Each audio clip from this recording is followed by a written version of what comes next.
Hi అండి. ఎలా ఉన్నారు? బాగున్నారా? ఇవాళ వీడియోలో మా మమ్మీ చేసిన పచ్చిరొయ్యలు, కోడిగుడ్లు రెసిపీ చూపిస్తాను. ఫస్ట్ ఒక కడాయిలో ఆయిల్ వేసి, ఆయిల్ బాగా హీట్ అయ్యాక అందులో పసుపు వేసి, ఎగ్స్ ఫ్రై చేసి పక్కన పెట్టుకోవాలి.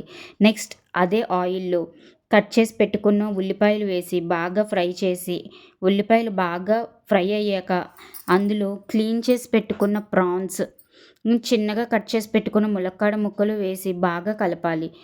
నెక్స్ట్ అందులో పసుపు, ఉప్పు వేసి బాగా మగ్గనివ్వాలి.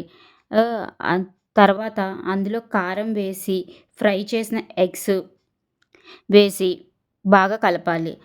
తర్వాత అందులో కూరకి తగిన వాటర్ వేసి బాగా కుక్ అవ్వనివ్వాలి. లాస్ట్‌లో కూర దగ్గర పడిన తర్వాత ఇంట్లో ప్రిపేర్ చేసుకున్న మసాలా వేసి బాగా కలపాలి. లాస్ట్‌లో కొత్తిమీర వేస్తే టేస్టీ కోడిగుడ్లు పచ్చిరొయ్యలు కూర రెడీ. మీకు మా మమ్మీ రెసిపీ ఎలా అనిపించిందో కామెంట్ చేసి చెప్పండి. మీకు కనుక నా వీడియో నచ్చినట్లయితే please do like, share and subscribe to my channel Suryakantham గారి మనవరాలు.